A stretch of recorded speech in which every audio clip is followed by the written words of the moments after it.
Good morning, everybody, and thank you very much for attending today's Virtual Planning and Development Management Committee on today, the 18th of November 2020. Dan, I'm going to straight over to Mr. Williams for any apologies. Yes, Convener, we have an apology from Councillor Drysdale. Thank you for that. Okay, I'm going to go straight through this today. So I'm going to introduce the top table. Our virtual top table consists of Mr. Christian Smith, the Development Management and Building Standards Service Manager, Mr. Jamie Scott, a team lead, Mrs. Anne Conliffe, also a team leader, Councillor Bob Braun, who's the Vice Convener of the committee, Mr. Jeff Fogg, our Legal Manager, and Mr. Williams from Committee Services. Can I remind members that if you have to leave the meeting for any point, or if you're unable to participate, which could also include a loss of internet service or falling out of the meeting, this will mean that it's impossible to vote on that particular application if you miss any details on it. So could you please advise the meeting clerk through the meeting chat if you are leaving the meeting in any way or if you've lost connection. Thank you. So for the proceedings today, I just have to do the usual, which is to remind you to use the chat box to attract my attention. I don't have a visual of anybody, so raising hands won't attract my attention. So if you could use the meeting chat box, we're all very adverse to this now. We all know what we're doing. So C for comment, Q for question, etc. And the same with officers. If they could use the meeting chat to let me know who would be answering any questions that come forward, that would be gratefully received. Thank you. Okay, so just wanted to draw everybody's attention that an update was sent round yesterday. It was circulated yesterday afternoon for 511. So I hope everybody got that, and I'm sure that will be referred to when we come to that point in the proceedings. And I'm now going to ask Mr. Williams to go through the roll call so we can work out who's in attendance today and make sure that everybody is online. So over to you, Mr. Williams. Thank you. Yes, thank you, Convener, and good morning, members. So, as usual, just when I call your name, if you can let me know whether you're present. Councillor Anderson? Present. Councillor Barnacle? Present. Councillor Braun? Present. As I've already stated, we've got an apology from Councillor Drysdale. Should point out no substitute for Councillor Drysdale. So, Councillor Gray? Present. Councillor Illingworth? Present. Councillor James? Morning, Danny. Present. Convener, we've already heard from yourself. Councillor Purvis? Present. Councillor Reid? Present. Councillor Waters? Present. Councillor Williamson? Present. And Councillor Wilson? Present. Thank you very much, members. Yes, everybody, thank you very much indeed for that. So, and thank you for your attendance today. Okay, declarations of interest. Can I ask if any members have any declarations of interest of any of the proceedings in front of us, if they could put a DI into the meeting chat box now? I'll give that a wee moment just to see if anything comes through. No, no declarations of interest are coming forward, so I'll take it that there are none. Okay, we have a deputation. So are we in agreement, committee, that we can hear the deputation for item 522? Again, I will take it that if I don't hear anything that we're all in agreement, but if anybody has a dissension from that, if they could just put it in the chat. No, then we're perfectly happy to hear the deputation for 522. Okay, that brings us to item 4, which is the minutes of the Planning and Development Management Committee on the 21st of October 2020. Seeking agreement for the previous minutes, but I believe that yes, Councillor Barnacle, you have a comment. Would you like to raise your comment? Thank you. Yes, thanks, Convener.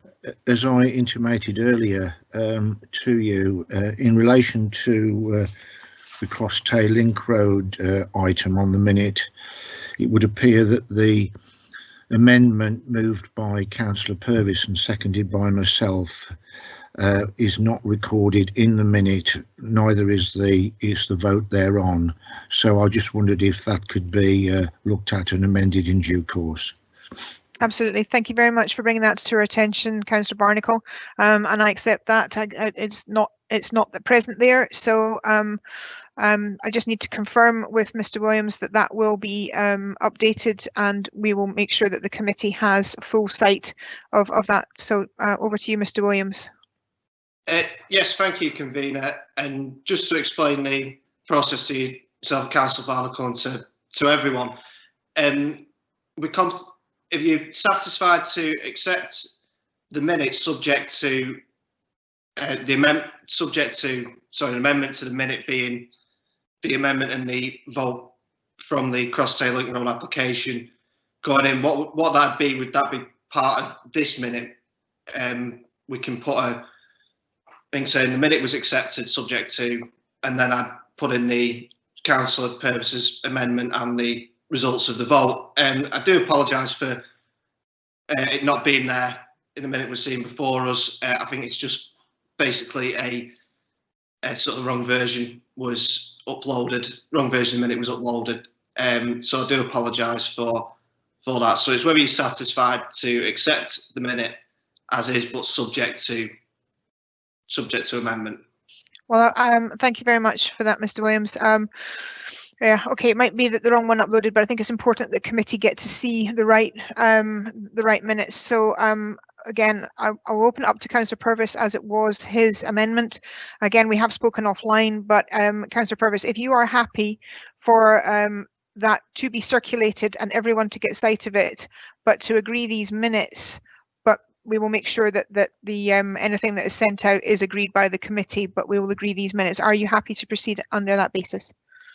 Yes, convener, I'm happy to proceed if we agree the minutes in the absence of the inclusion of the amendment, but the amendment be circulated round committee members so that they can ensure that they are content with that and that the wording is correct. Thanks. Okay, thank you very much. Okay, Mr. Williams, can we get that done at the earliest opportunity, please? Yes, absolutely. Thank you very much. Okay, thank you. Okay, thank you, committee. Then in that case, the minutes are agreed, but subject to as just stated. So that's fine. Thank you. And that brings us on to the applications in front of us on today's proceedings. So the very first application is a major application. It's a mixed-use development, including alterations and erection of buildings for agricultural research and development, industry engagement, skills development, and formation of parking areas, landscaping, infrastructure, and associated works, in principle, at the James Hutton Institute, Earl Road in Invergowrie. And I would like to ask Mr. Scott to speak to the report. Thank you. Thank you, convener. I'll shortly take you through some stills which will provide an overview of the proposals and some photographs illustrating the site and its context.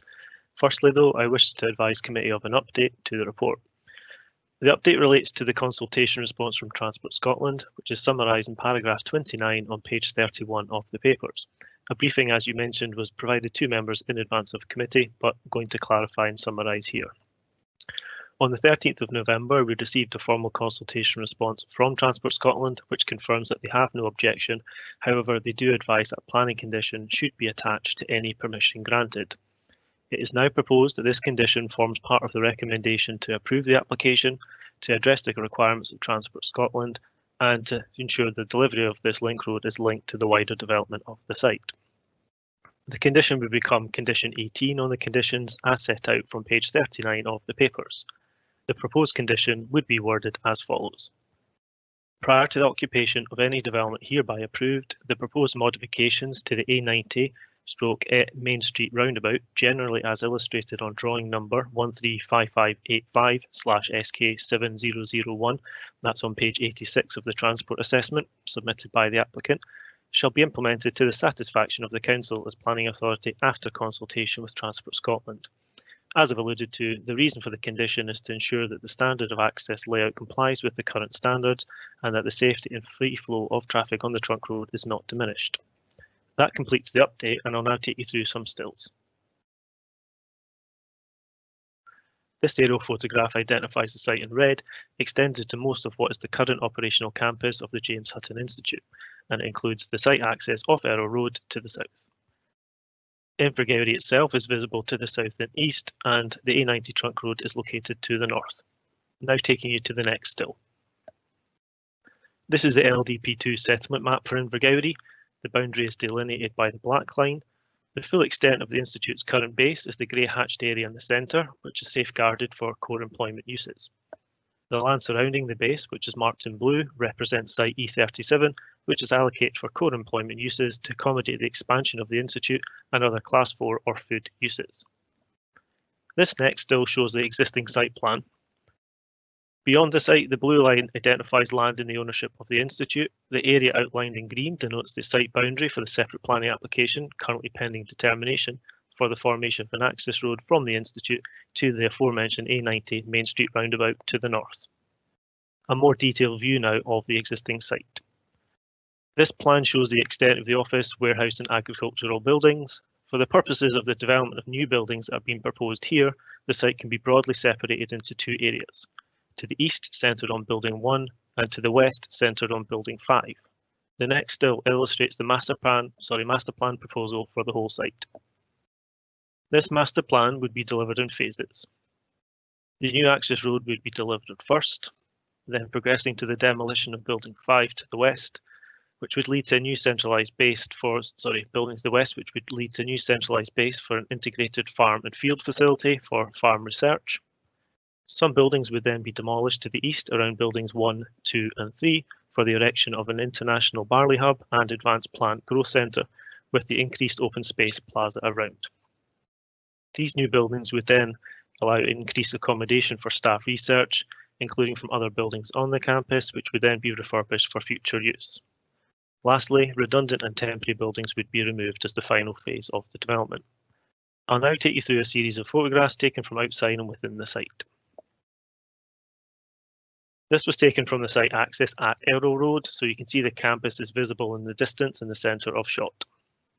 A closer look now at the campus building. Building D in the centre is being retained, with the building to the right subject of refurbishment.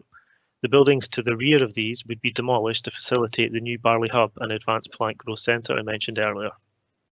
This next and final photo shows many of the buildings to the south being retained and refurbished. It also highlights the extensive and well-used right-of-way and core path routes through the site. The master plan would retain these, accommodating a diversion of one route around the new International Barley Hub building. We're now back at the proposed master plan, and that concludes the stills, convener. Thank you very much, Mr. Scott. I'm going to open it up to questions from committee members. So, members, do you have any questions regarding the application? If you could put a Q in the meeting chat box.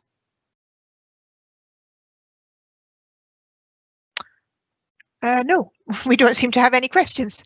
Okay, no, that's absolutely fine. Thank you very much indeed. Then in that case, I'm happy to move the paper. Oh, we do have a question. Sorry, Councillor Wilson, my apologies, I didn't give enough time. Councillor Wilson, your question. Thanks, convener. I think things moved on very quickly there. One or 2 points. There is a parallel application for the road access. Is that correct?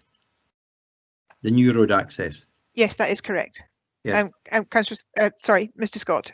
I've just answered that, but Mr. Scott, do you want to answer that? No, you have. There is a parallel application, so it is referred to in the report as an application currently pending determination. Yeah. I wonder if it would be prudent, convener, to have that application at the same time as this application. Yes. Given that it's phase 1, as Mr. Scott has just outlined.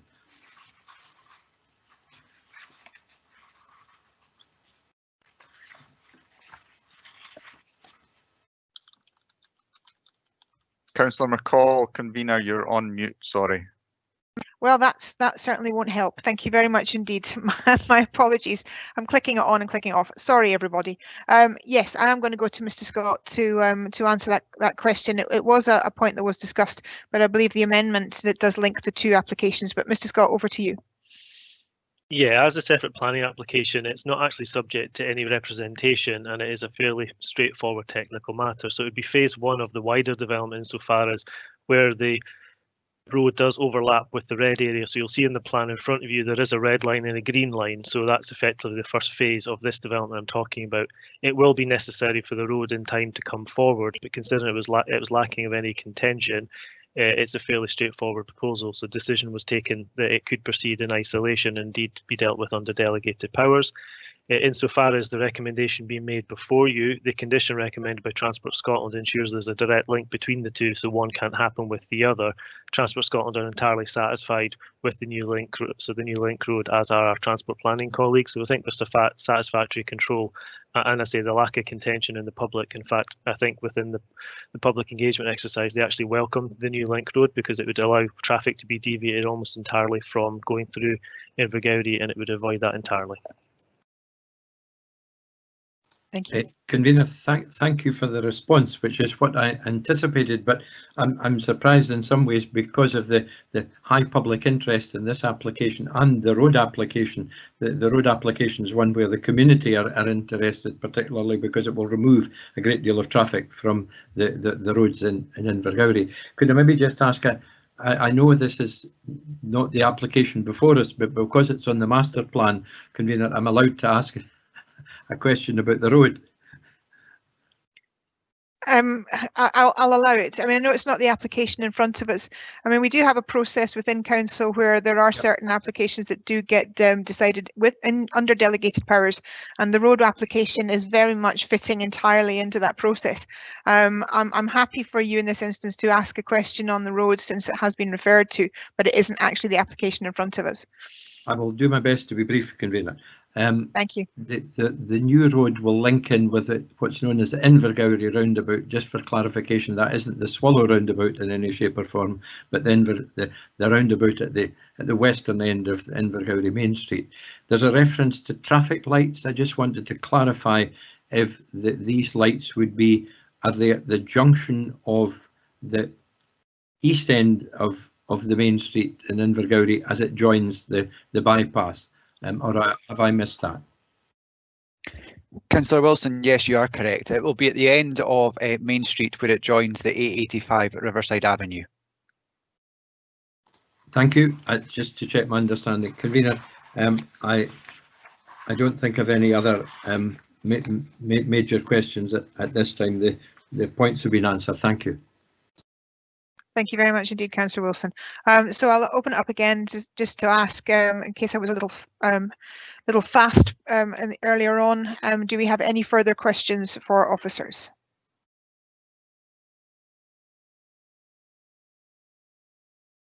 Okay, nothing is coming forward. So in that case, I'm going to move the paper with the amendment that, well, not the amendment, sorry, with the update that was put forward by Mr. Scott.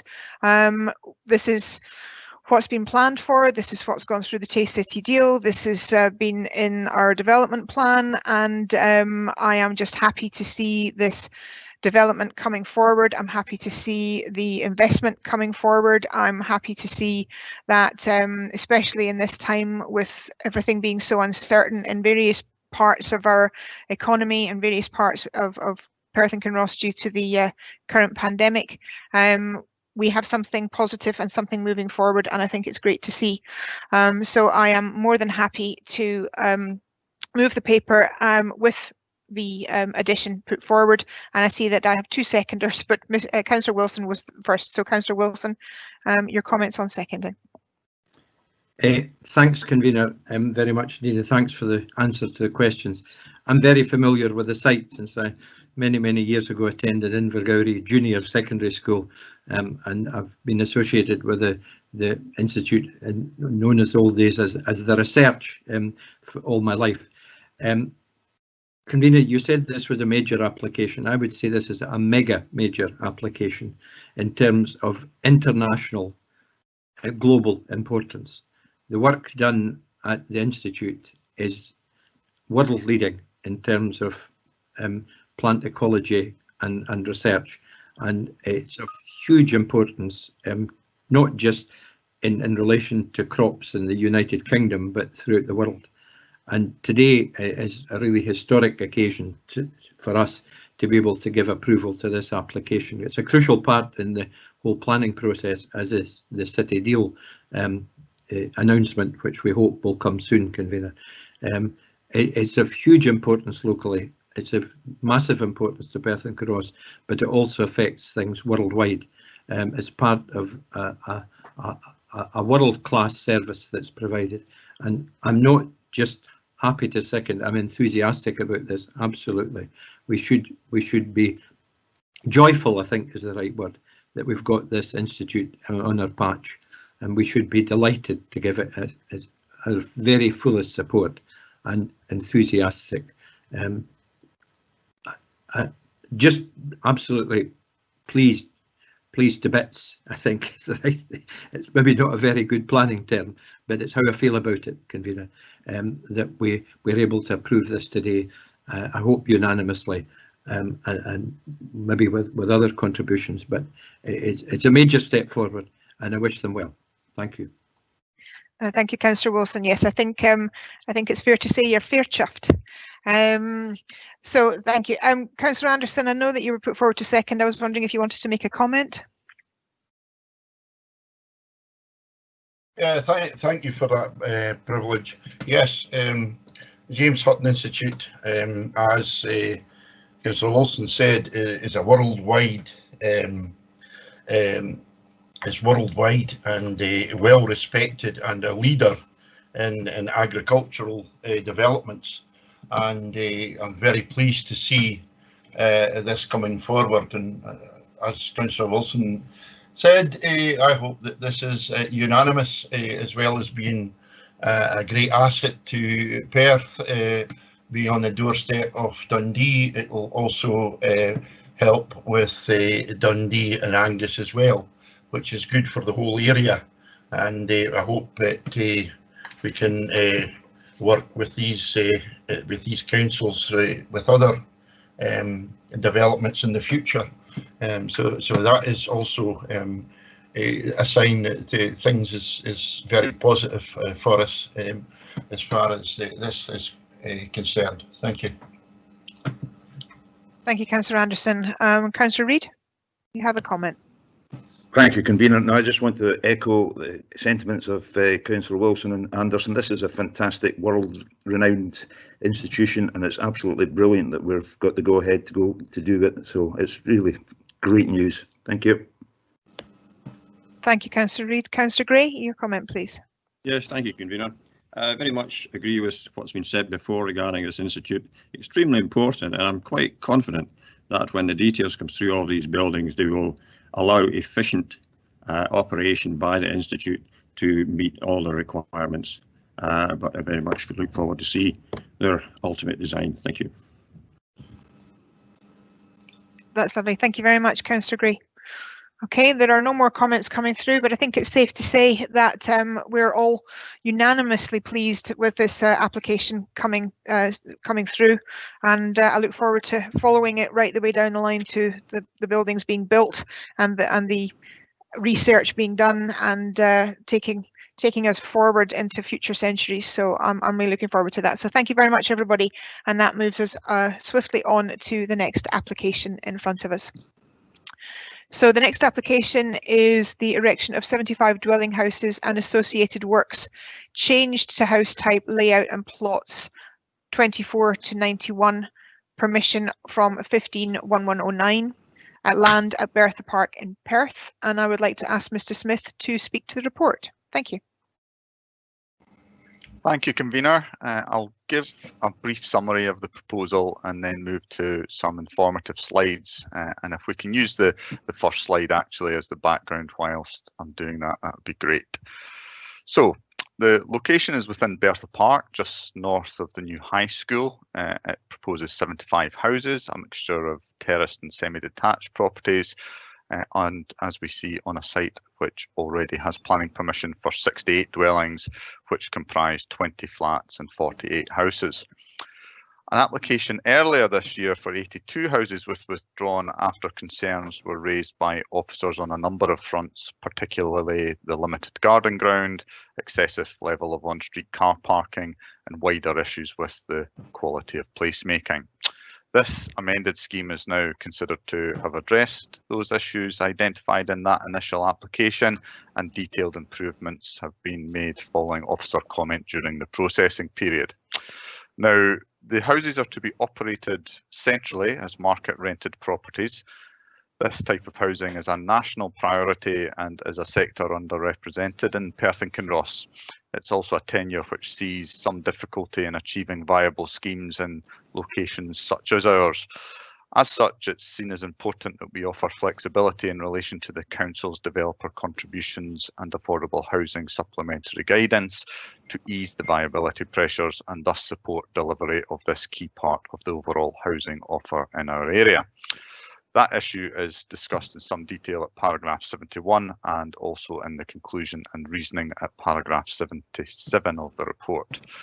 Otherwise, the proposals are considered to comply with the provisions of the development plan. So moving to the slide, keeping this first one that we have, here we see the site identified in red on an Ordnance Survey base map. You will see the wedge shape of Bertha Park High School to the south, power lines to the west, beyond which is identified the first area of housing built at Bertha Park. From there, the new link road is shown in orange with the River Almond further south. The lack of contours in and around the site reflects the limited topography. The next slide.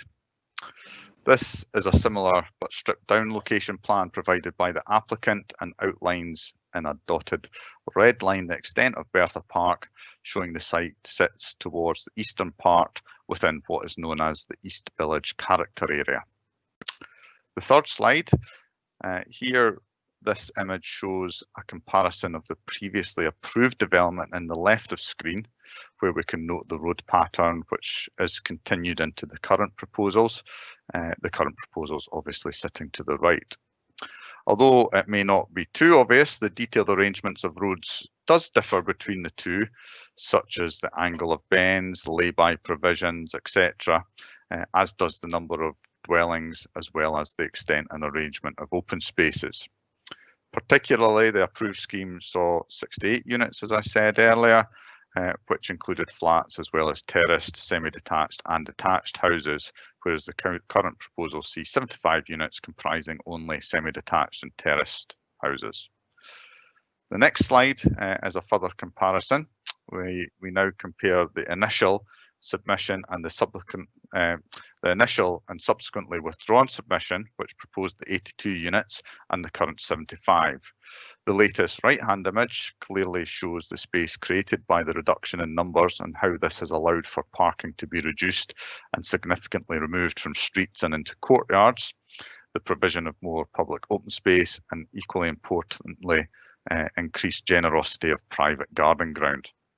The amended proposals addressing the various concerns raised by authors in the initial application. We now move to some photographs, which, although largely showing a level area prepared for development and some fencing, give an indication of where the site sits and what exists in its surroundings currently. So this first photo looks north towards the site from a pedestrian crossing immediately next to the high school. It gives an appreciation of the relatively level topography and some of the existing housing within Bertha Park to the left of shot. The next photograph, here we look in roughly the opposite direction towards the high school, down a road which will form the far southwestern boundary of the application site. And actually, if you look carefully, the pedestrian crossing of the previous image is to the far left of the high school. You can just see the poles there and the yellow lighting balls above. To the right of the properties, the properties in the foreground are two-storey houses, similar to what's now proposed, whilst the block towards the road junction sees commercial units at the ground floor and above 2 levels accommodating flats. So that then takes us to the final slide, which is the site layout and concludes the presentation. Thank you, convener.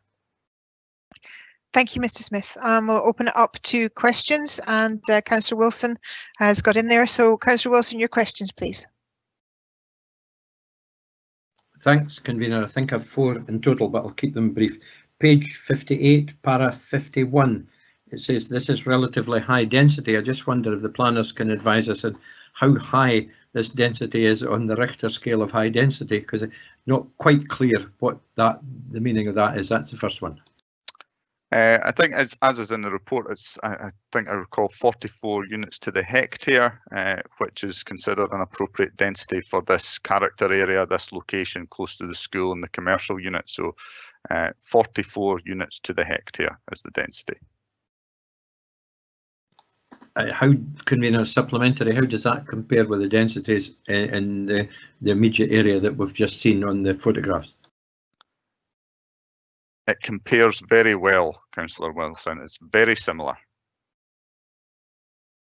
I'll take the word similar. Yes, thank you.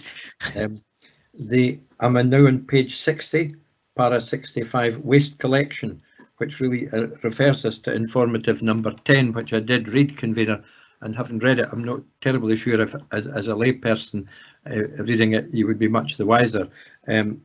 This simply refers us to the standards of the Environment Service. So I'm just simply want to check the normal arrangements for waste collection would apply. I think I'm saying, where are the bins going to go in the sense, Mr. Smith, if you know. Yes, thank you very much for the question. I see Lachlan, I think that's Mr. McLean. Is that coming to you? It is, yes. In terms of service provision for waste, we have ensured that the waste services collection vehicle will be able to navigate the site.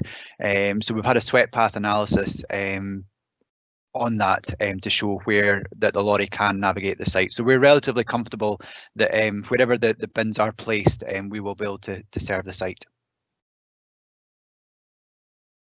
Okay, thank you. And Mr. Smith, if you could advise on where the bins are going to go, that would be great. Yeah, sorry, I think I put in Lachlan before Councillor Wilson had concluded his question, but there's adequate space within the plots, and there are arrangements indicated there for pathways and things that would allow storage within plots, and then they would be taken to the street for collection, and the streets have been designed to accommodate the refuse vehicles. Thank you. I'm now on page 61, convener, on affordable housing, and Mr. Smith has kindly referred to this.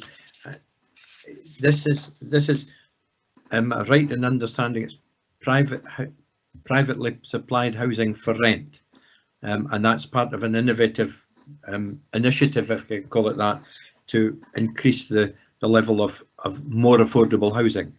Is that my reading of that correct? And does this go against the affordable housing quota for the whole development? I'm not quite sure from the report how that fits in. Yeah, I'll certainly pass that to Mr. Peter Marshall to answer the question. But you are right that this is a build to rent process is something that was stated in the update that we don't actually have a lot of, if at all, and it's something that is lacking in the area, and it is a good thing to be looking at. So Mr. Marshall, if you could answer Councillor Wilson's questions, please. Thank you, convener. Yes, and it is an underrepresented sector within Perth and Kinross, and actually fairly underrepresented in Scotland, with perhaps the exception of some of the larger university towns. It is an important part of the mix, is not technically affordable housing. What we are finding is the rents are slightly above what would be classed as the affordable housing rent. However, to make this stack up financially for the viability of the development, it is essential we treat it as affordable housing. In effect, the 75 units here will come off the requirement for Bertha Park to produce a total of 750 affordable houses. Peter, I'm sorry to interrupt you in the middle here, but we've got a couple of councillors who are having difficulty hearing you. I'm not sure if you could move your microphone a little bit nearer your mouth. I know that seems a little bit strange to ask, but we've got a couple of councillors who are struggling to hear your answer. Okay, thank you. I don't know if that's any clearer, is it? It's a little clearer to me. I'm getting a few shaking heads, but try again if you wouldn't mind. Right, okay, sorry about this. I had some problems yesterday with the mic as well. Yes, it's an important component of the overall mix within Perth and Kinross. We are suggesting that it is allocated against the 750 house total affordable housing requirement for Bertha Park to enable this to become viable. The net effect is that it will pay reduced transport contributions. However, it will have no effect on the overall level of education contributions. I hope that answers the question. Yes, thank you. I was wondering if Mr. Smith could come in and just add to that, just so that if some councillors are having a little difficulty hearing, then maybe Mr. Smith could sort of fill in or try and just add a little bit to it, just to help the councillors get an answer. Certainly, and yeah, apologies for that, and we'll certainly look at the IT issue there. Maybe just summarising the situation, in effect, we are treating this development as affordable housing. Maybe clarifies it for council.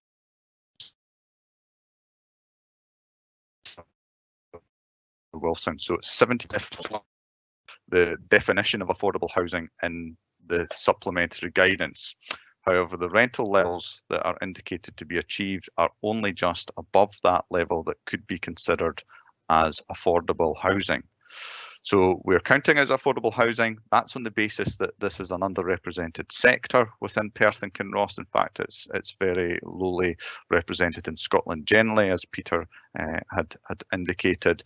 Some of the larger cities have schemes such as this. It's seen as a very important sector to support and provides an important element of the overall mix. As a result of it being considered as affordable housing, it would see the 75 units count towards the affordable housing provision for Bertha Park. It would also see transport contributions waived, but we would still see education contributions provided, and that's maybe the summary of it, if that gives clarity, Councillor Wilson. Okay.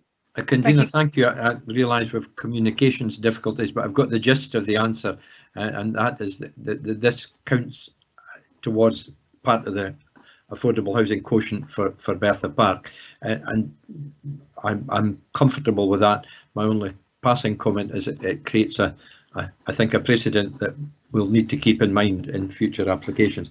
I've just one other question, Convener, and that's on refers to page 65, and it's for you.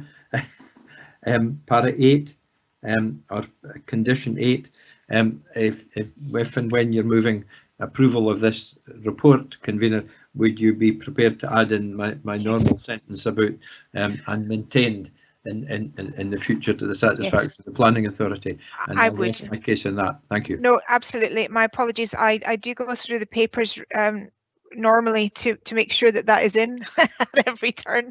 Unfortunately, I've not been on the ball as much as I would have liked to have been recently. So my apologies for missing that, and I have no problem with adding that to that. So the answer to that question is yes. Mr. Smith, you wish to come in on that? Yes, apologies to Councillor Wilson. We have updated the standard conditions to include that. It may well be that the case officer has used an old condition, and that's been reflected. So we're more than aware of your comments, Councillor Wilson, and we have agreed to take that forward. I think it's an oversight in this case, so my sincere apologies. No need for any apologies. I'm delighted I'm speaking to the converted Mr. Smith. Thank you. Thank you. We move on to other questions. Councillor Anderson, you have a question?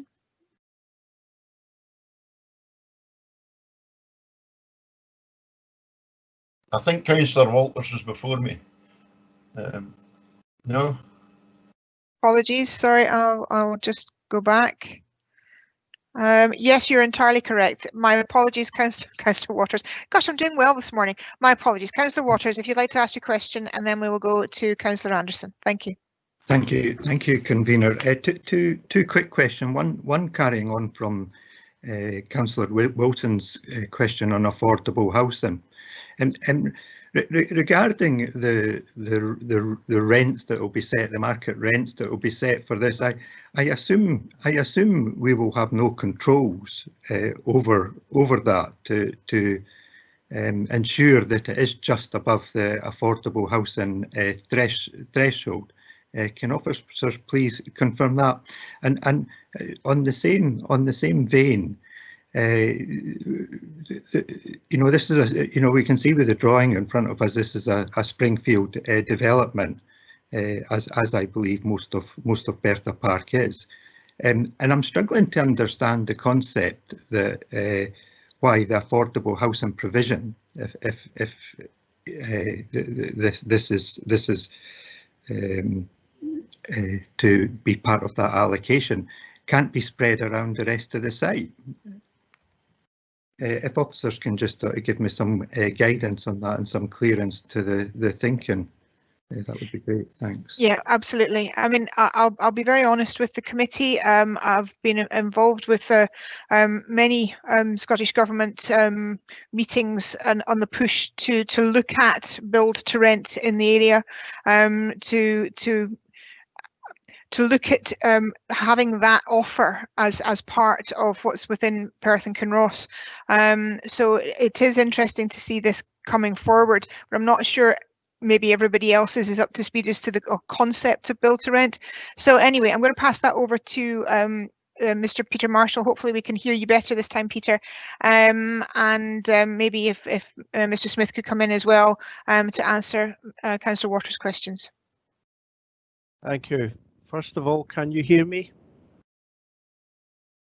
Yes, that's a lot clearer to me. I hope it is to everybody else. Thank you, Peter. Okay, thank you. I've been trying to change the settings.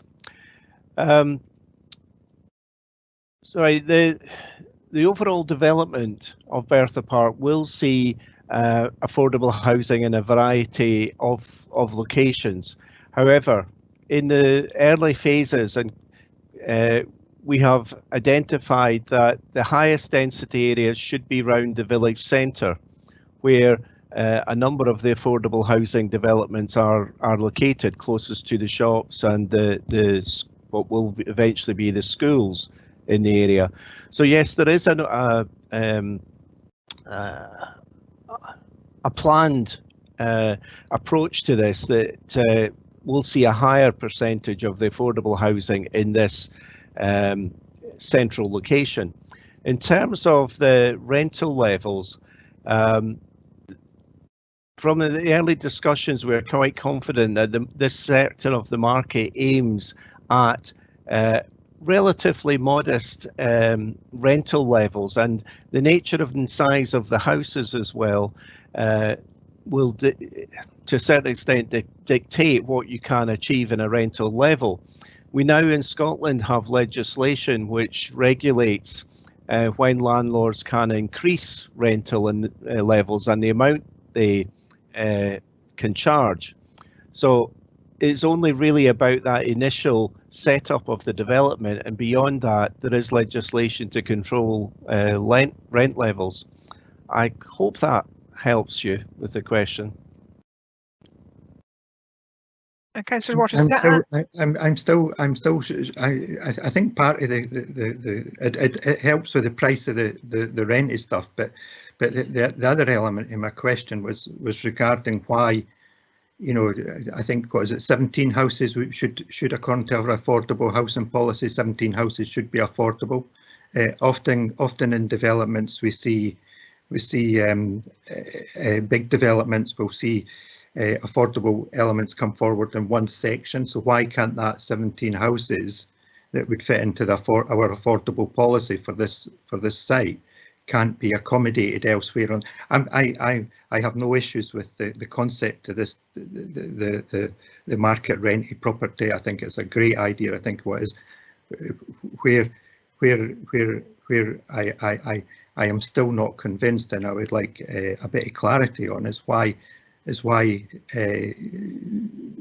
developer isn't able to accommodate the affordable requirement as part of our policy elsewhere within what is already a very large site. And I'm sure. Okay, Mr. Smith, if you would like to try and answer, well, not try, I'd like to answer that, please. Yes, thank you, Convener. I think that the two questions are sort of interlinked, Councillor Waters. In effect, the viability of the provision of these 75 units, which are indicated to be at rental levels very, very close to what would be considered as affordable housing under the policy, the viability is absolutely marginal.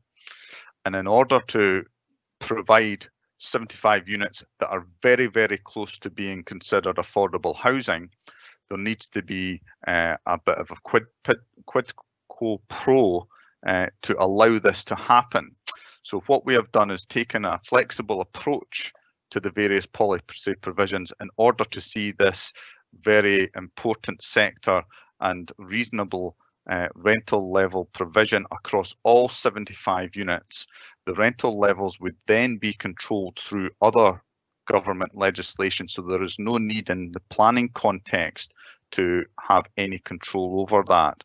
So either we accept and take the flexible approach to see the provision of these 75 units that would widen the overall offer within the Perth and Kinross housing market area offer at a position which is very affordable in terms of market rental levels, which are then controlled going forward, or we revert back to the previous permission that was granted on the site and only see 17 affordable houses provided. Can I also add to this, because I think maybe I might be getting your question wrong, Councillor Waters, but I think there's an element of why are they all together? And when I was speaking to a company who do this in an entirely different site down south, the whole point, and I don't want to get into too much detail, but the whole point of this was that they would manage the site. So they would have people cutting grass, there would be people tending the gardens, what have you. So from the management of that, it was easier to do it and stopped it looking entirely different from the rest of the site if it was all close together. So that might be one of the reasons that I think you're looking for an answer. But I can see that Peter Marshall wants to come in. If we could let Peter Marshall come in, and then we'll go back to you, Councillor Waters. I'm not sure if I'm picking up your question correctly.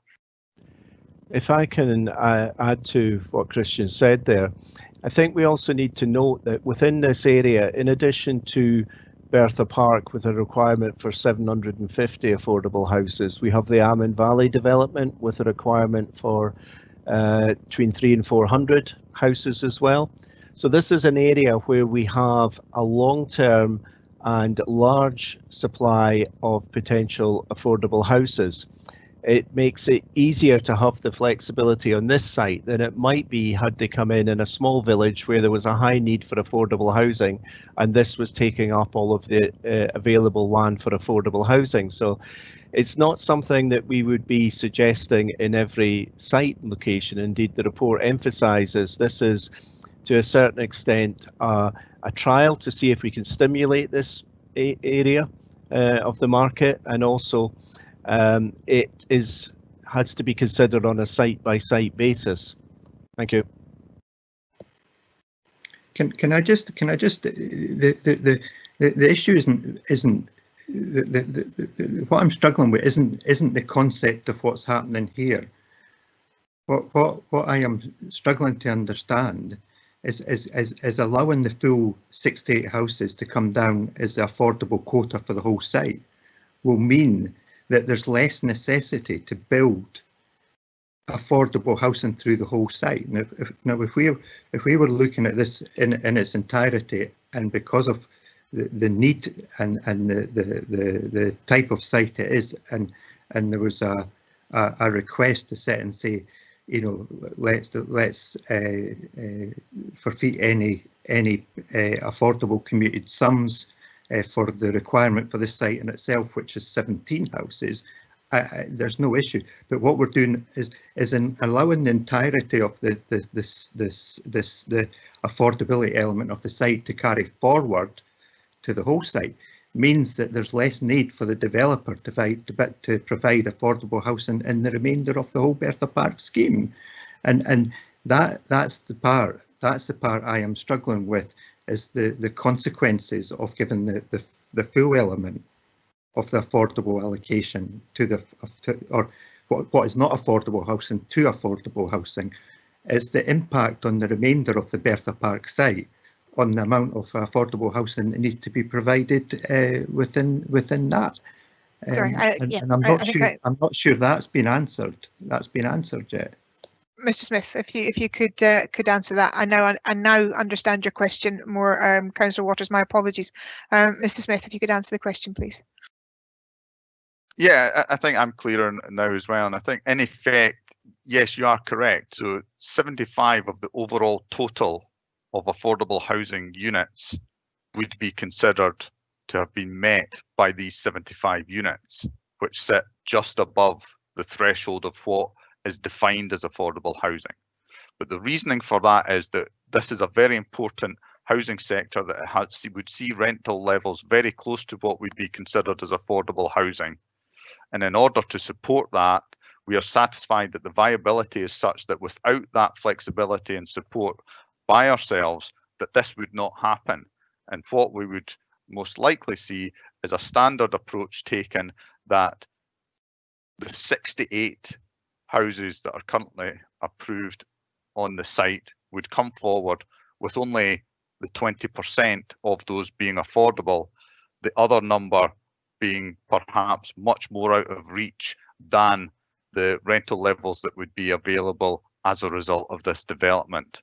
And in order to support that sector and recognising the levels that we're talking about, we are prepared to support, in this instance, as indicated by Mr. Marshall, a priming measure to see if we can further encourage proposals such as this, and we will look at them on a case-by-case basis, accounting for the viability. But I think without the support and the approach that we're taking, this sort of development will not happen. Okay, thank you. Okay, that moves us on to Councillor Anderson.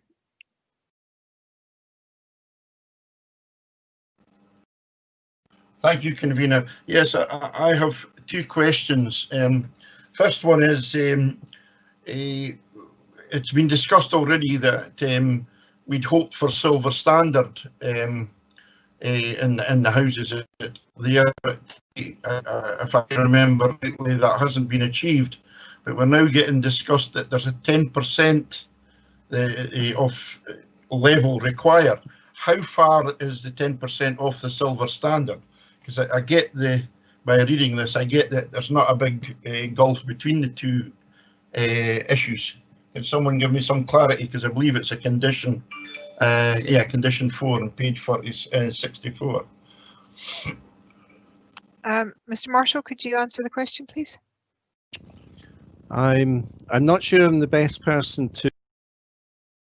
It probably needs building standards officer to do this, but my understanding, and understand I'm not an expert in it, is that Councillor Anderson is right. There is not a lot of gap when you have this 10% over, and I think what you have is to achieve the bronze standard for building standards. You can't just achieve it. So in achieving it, you actually tend to go further than the standards require, and that is accommodated within this 10%. And the gap between that and silver, I understand, is marginal, might be the right word to use.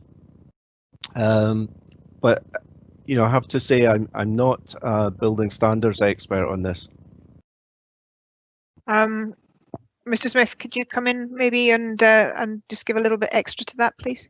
Yeah, it is a complex issue to discuss and give clarity on, but what the condition does is ensure that the council's policies in terms of planning will be met. But what the difference between silver, bronze and gold is very complicated, and it's maybe better we discuss that separately if necessary. Thank you. My second question is, it's very encouraging to see that this is all rental, because we do require rental, though I sympathise with Councillor Waters and where he was coming from, but one simple thing is, will this be a rental market where there'll be no right to buy, or can people buy them at a later date? Because obviously the right to buy has caused problems in the past with rental, and I wouldn't like us seeing us going down that road in the future. Yes, thank you for the question. Mr. Marshall, could you answer that, please? This company has a track record of building, managing and retaining rental sector properties long term. It is not controlled by the planning system in the long term. What happens here? We are giving consent to a house. However, we have every confidence that their intentions are to retain them as rented sector housing for a considerable period of time. And these companies talk about a period in financial planning of 30 years plus. However, none of us can predict how the economy will perform, and particularly how this rented sector will perform within Perth and Kinross. So I don't think we can give you a 100% guarantee that things won't change in the medium to longer term. Thank you for that. Yes, it's yeah, I can see how it wouldn't probably be as attractive as the past council house, where there were greatly reduced prices for buying. So that maybe gives me some comfort, right enough. Thank you. Thank you, Councillor Anderson. Councillor James, you have a question. Thanks, convener. Yeah, it was something that's come up this morning, really. Where I'd like to congratulate the officers on something we don't hear too often. It's flexible, and I really like the idea of this very much. But I know part of the payoff is the road contribution, a reduction in the road contribution. I'm very conscious that the Crosstay Link Road goes through, or Bertha Park plays a significant role in the link road as such. Will the reduction in the roads money have a great effect on the CTLR, please? Thank you for the question, Councillor James. That's an interesting one. Peter Marshall, if you've come forward with that, so if you could answer that question, thank you. I think I would say that the overall effect is neutral, because as we are treating it as of this development as affordable housing and taking off the 750 houses within Bertha Park, these houses would already have had that reduction. So in the longer term, it will be cost neutral. What we have by encouraging this development, we are seeing the acceleration of building within Bertha Park, because it is a different tenure in addition to the social rent and the private sector developments. So to a certain extent, it is accelerating that 50% contribution that we do get for the Crosstay Link Road. And you might consider that to be a slight benefit. Thanks for that. Thank you. Okay, so can I ask councillors, do we have any further questions for officers? I'll give it a minute to see if any come through, just in case there's a slight satellite delay. Oh, Councillor James would like to go forward with a motion. I'm happy to do that as there are no further questions coming forward. Councillor James. Thanks very much, convener. Bertha Park sits in my ward, and I do happen to know that the developer has been very active with residents, and it's a good feeling up there. I'm really pleased to see this come forward. I love the fact that our officers have been flexible with this and had the foresight to bring something like this forward, which we're desperate to have in Perth and Kinross, affordable rental properties. So with that in mind, I'd like to go with the motion put before us by officers, including the bit that was added earlier on. Thank you. Okay, thank you. I'm going to second that as I put myself forward to do so. I am happy to second this. I have been a big advocate of the build to rent. I don't like sounding like a Hollywood film, but there's an element of if you build it, they will come to this sort of thing. If we don't have the offer, then we can't offer it. It's as simple as that. Having been to a couple of sites in the north of England that have a complete mixed tenure sites, you would not know the difference between bought houses, rental houses and affordable houses, and they're all managed slightly differently, but the overall look and the overall content of the image of the site, you would not have any idea. And that's exactly what we keep driving forward to achieve. That's why we keep having the same questions brought forward as why can't we have affordable houses dotted around all over the place so it doesn't look like we have a section of affordable housing. This drive to make everything blended and everything look as from the outside as if it all works and you would not know the difference between what type of tenure or what type of house is what we're driving, and this is what this achieves. So I'm more than happy to second the motion from Councillor James with Councillor Wilson's addition as far as the tending to the green space to council level is concerned. Now we have an amendment from Councillor Waters. Your amendment, please. Thank you, convener. And I echo what's been said. I think this is a great development. I think it's something we should be encouraging and we should be moving forward, and it's certainly something that will be good to see. My issue is through my questioning is clearly currently out of 750 houses out of the whole of Bertha Park, there should be an affordable housing element of 187 houses. If my logic is wrong on this, I'm happy for officers to correct me. Given this housing development that we're going to allow 68 houses to come off that affordable housing, it will leave roughly 120 houses left for the rest of the affordable element for the whole of Bertha Park. We will lose all right, sorry, apologies, Peter Marshall. The basis of my argument is still that there will be, due to the way this paper has been put forward and the fact that the whole of the 68 houses will come off the affordable, it will cost mean that the developer will have to build 50 houses less within the whole of the affordable houses less within the whole of the Bertha Park scheme. As such, and I do not see any reason for the developer that is coming forward with this. I agree that we should commute, that we shouldn't they shouldn't need to pay any commuted sums. That they shouldn't be they should be given.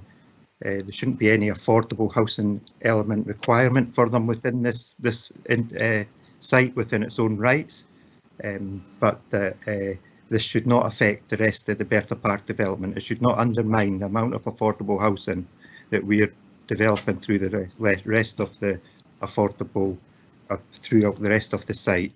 And as such, I would like to move an amendment to agree everything the paper has been brought forward with this papers, minus the fact that the full affordable housing element is goes against the whole allocation of the site, but the 17 houses that should have been in the affordable housing element, that is still goes towards the will be commuted, and we don't have, the developer doesn't have to give any finances towards that. Thank you. Okay, thank you very much indeed. Do you have a seconder?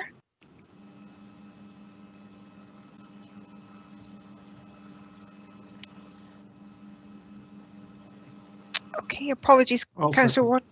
Okay, thank you. Are you having difficulty with the chat button? No, just you're happy to second. Okay, do you want to make a comment to that, Councillor Williamson? No. Okay. Right. Thank you very much indeed. Okay. So we then we have a motion and a second. So a motion and then we have an amendment and a second.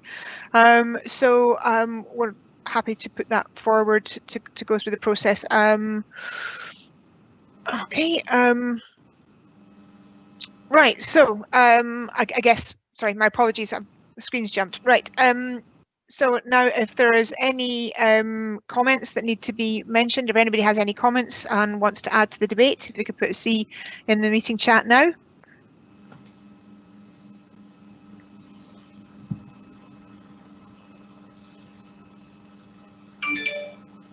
Okay, Councillor Gray, thank you. Thank you, Convener. Yeah, I'm surprised that my colleagues bringing forward this amendment. It does seem to me that 75 here is considerably less than the total number which will be throughout the whole site. And I think there's somehow or other figures are not quite being used as they should be used. Perhaps I should have asked the question, it did go through my mind at the time. What is the overall number of houses proposed for Bertha Park and the total number of affordable houses for the whole of Bertha Park? And I think this development itself is a very small fraction of that, or a relatively small fraction of the total number. Just to draw your attention to it, Councillor Gray, slightly further up the chat, that was answered, just so that you can see 3,000 houses, 750 affordable, just so that was there. Councillor Anderson, you have a comment? Yes, yes, I'm very much in support of this motion, but I would like to put a word of caution out that I wouldn't like this to be a precedent in any way, that we just get applications coming forward and always the rental being that marginal over being affordable, because this is close to affordable, but it's not affordable. And I'm a wee bit uncomfortable with that. If the rents in these houses were going to be affordable, then there wouldn't be any arguments here. But the fact that they're just above affordable is a wee bit uncomfortable. But I will support this and we'll look carefully at how it develops. But I wouldn't like to think that we get more tranches coming forward with just about. So I'll leave it at that. Okay, thank you. Councillor Braun? Thank you, Convener. Yes, I'm going to be supporting the motion. I think there's always going to be a demand for rental properties wherever they're built. Not everybody obviously can afford a deposit or a mortgage or get a mortgage, so a demand for rental properties is always going to be there. This is an underrepresentative type of rental property in Perth, which I'm pleased to see. We're going to try and see how it goes. I'm sure there will be a demand for it, and I'm pleased to see that we have been flexible, as Councillor James said, the word flexibility in helping this get off the ground. I do have a reservation, as with Councillor Anderson, about the actual rents that we charged. I'm a little bit uncomfortable. We keep using the word affordable when we're actually talking about low-cost private rental. But and I do have the concerns and recognise the concerns he has, and I reflect those as well. But overall, I think this is a market we should be looking at, and I'm happy to support it. Thank you. Thank you very much. Okay, right, there are no more comments to be made, so that I'll pass it over to Councillor James to sum up, if you would like to sum up any of the comments or answer any of the comments that have come forward, and then we'll move forward to the vote. Thanks very much, Convener. I think all the comments that need to be made have been made. I can't see the point of the amendment, because whether these affordable houses are here or throughout the whole site, we're actually getting affordable housing or affordable rental early on in the project, which to me I think is a bit of a bonus, and it facilitates everything else. This developer's been really proactive within this community at Bertha Park, and I'm just really pleased to see something like this going ahead, and very, very much in favour of our officers showing some flexibility and making this happen. So thank you. Okay, thank you. So that now allows me to put it over to Mr. Fogg and to Mr. Williams to go forward with the roll call process. Thank you. Thank you, Convener. The motion is made by Councillor James, which is to approve the application in accordance with the Head of Development Planning's recommendation, and his motion is seconded, as you know, by yourself. The amendment is by Councillor Waters, which is to approve the application, but with a revision such that the proposal is not recognised as being in compliance with affordable housing policy, and that a further appropriate affordable housing has still to be provided elsewhere within the greater site, as I understand it. And that amendment is seconded by Councillor Wilson. So I'll now pass over to my colleague Danny Williamson to take the roll call vote. Convener, two points of fact. Certainly. I didn't second the amendment. I think Mr. Fogg meant to say Councillor Williamson. I think I certainly didn't second it, and also we need to make sure that my suggested addition to the condition about maintenance, which the proposer and seconder of the motion accepted, is included in the final outcome. Yeah, Convener, if I can clarify, that was my poor diction. I was certainly intending to say that it was seconded by Councillor Williamson, not Councillor Wilson. Okay, thank you. And I would like to add to that yes, both Councillor James and myself have agreed that we're happy to have the additional line in place from Councillor Wilson. So just to make sure that that gets added into that. Okay, thank you for raising those 2 points, Councillor Wilson. Can I just add also with the amendment, absolutely happy to have that included as well. Okay, thank you very much indeed. And Councillor Williamson, are you happy for that to second that as part of the amendment? I am. You are. That's lovely. Thank you very much indeed. So I think we all know where we are. So over to Mr. Williams for the roll call vote. Thank you. Yes, thank you, Convener.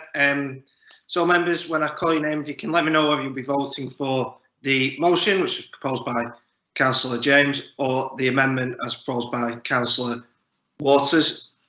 Councillor Anderson. Motion. Councillor Barnacle. Motion. Councillor Braun. Motion.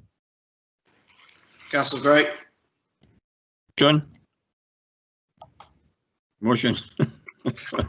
Thanks, Councillor Gray. Councillor Illingworth. Motion. Councillor James. Motion. Councillor McCall. Motion. Councillor Purvis. Motion. Councillor Reid. Motion. Councillor Waters. Amendment. Councillor Williamson. Amendment. And Councillor Wilson. Motion. Okay, Convener, I make that 10 votes in favour of the motion and 2 in favour of the amendment. I'd just like to confirm with Jeff whether that's what he has. Danny, that's my calculation as well. Okay, so therefore the motion will carry. Okay, thank you very much indeed. Thank you for the debate on that. I'm going to go forward for a comfort break. I've had a request for 10 minutes. Can I just ask, is that okay? I mean, that's a reasonable chunk out of time. Certainly some people have to leave prior to 12 o'clock. I'm happy with 10, but equally I'm also happy to reduce that to 5. Not getting anybody, we'll go for 10. Okay, so 10 minutes. So that means at 25 past, I hope everybody could be back on, please. Thank you. Thank you.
Thanks for giving us that comfort break, Ros. I just had to go and light the fire next door. In my father-in-law sat in the room. We don't have the luxury of central heating, so I just had to nip next door and get this fire going. So hopefully it'll kick off and we can shut it down before we get started again. Okay. Thank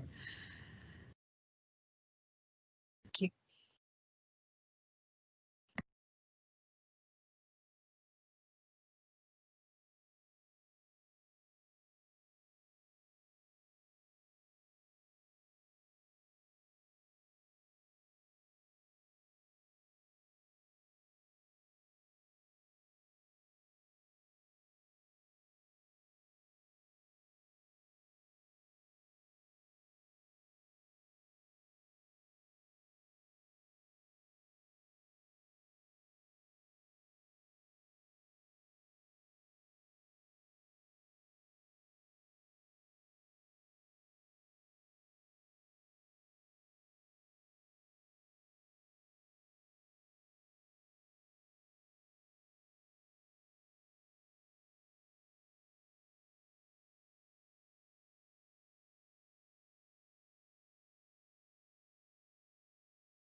Hi members, just before we get started again, I'm just going to do another very quick roll call just to make sure everyone's back in the meeting. Councillor Anderson. Present. Councillor Barnacle. Present. Councillor Brown. Present. Councillor Gregg. Present. Councillor Illingworth. Present. Councillor James. Present. Convener. Present. Councillor Purvis. Present. Councillor Reid. Present. Councillor Waters. Present. Councillor Williamson. Present. And Councillor Wilson. Present. Yeah, Convener, that should be everyone back, so we can get started whenever you're ready. Okay, thank you. Okay, Audrey, if you want to change the front. That's lovely. Thank you very much indeed. I don't know if it was Audrey, but thank you very much for behind the scenes for doing that. Okay, everybody, thank you. Welcome back. Thank you for coming back so promptly. So we'll go on to local applications now. So the next one in front of us is 521, which is the erection of a garage with workshop and store at Westlands Hotel, Athol Road in Pitlochry. And I'd like to ask Mrs. Conliffe to speak to the report. Thank you. Thank you, Convener.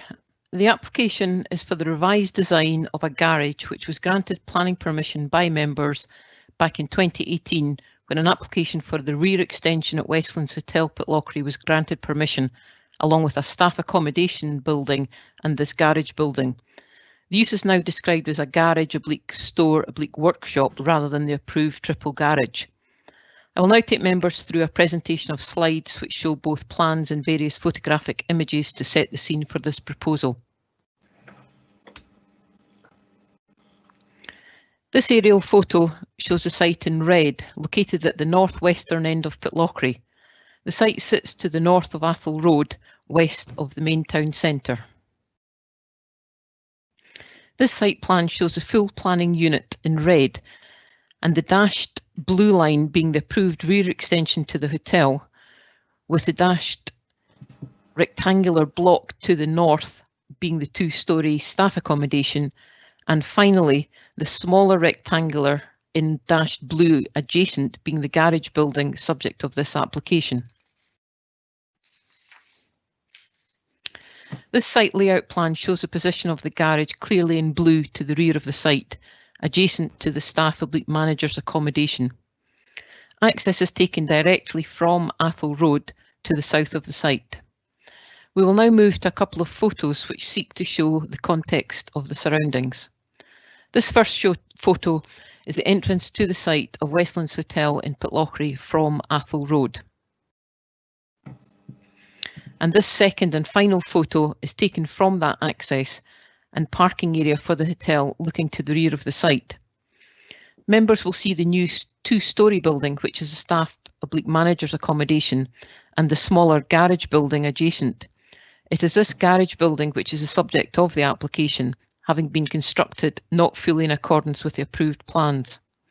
The revisions include a slightly smaller but a taller building with a steeper roof pitch and the addition of both roof lights and windows. These revisions, although relatively minor individually, cumulatively are considered sufficient to warrant the need for a fresh planning application. And that is what we have before us today. That concludes the stills, and we're now back to the site layout plan. Thank you, Convener. Thank you very much. We'll open it up now for questions to officers. Do we have any questions on the application? Okay, thank you. So, Councillor Barnacle, if we could start with yourself. Thank you. Just on those slides, Anne, when we were looking at the garage building, it looked like a small house.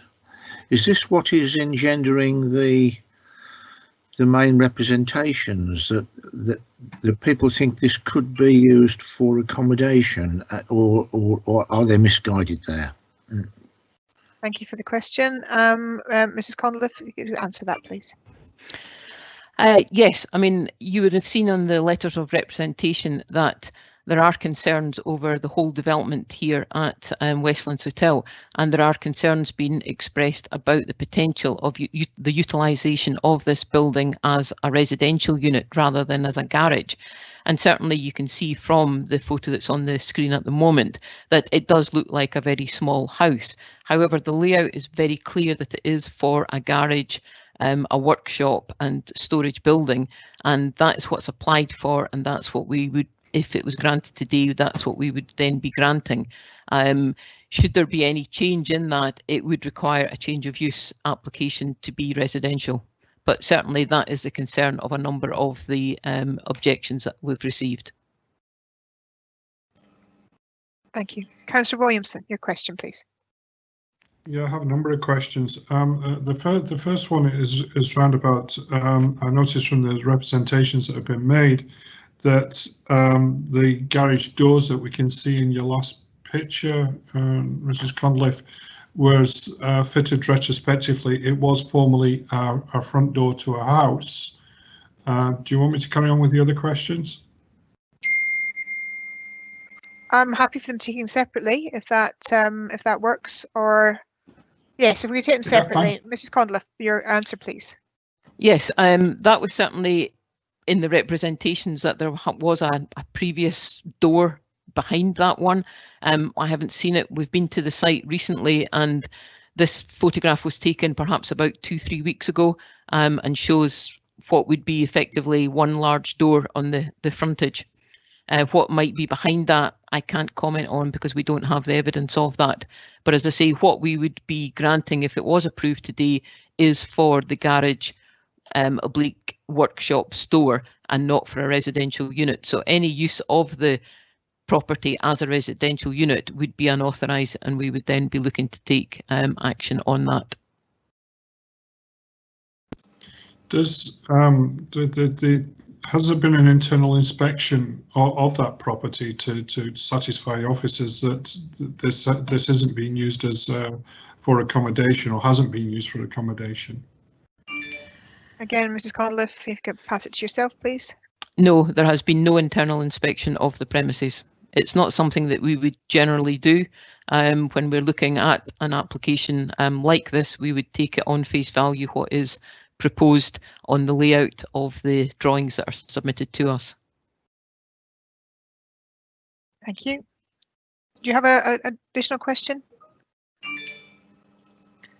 Mr. Smith, are you wishing to come in on that particular point? Yeah, just to add to what Anne said there, my understanding is obviously we have visited the site, the case officer has inspected the property, has walked around it, has noted various elements, but there is no evidence to indicate that it's being used for those purposes. But the case officer has not been into the building, but they have been round it, they've looked in, they've noted a number of things, etc., etc. Okay, thank you. Thank you, Mr. Smith. Finally, could we just go back to the picture, the last picture, the full frontal of the building? It shows a garden area that's or raised flower beds, and I was just wondering, actually, how much space is given between the wall and the doors there? Is there any indication of actually how much space there is between those 2 points?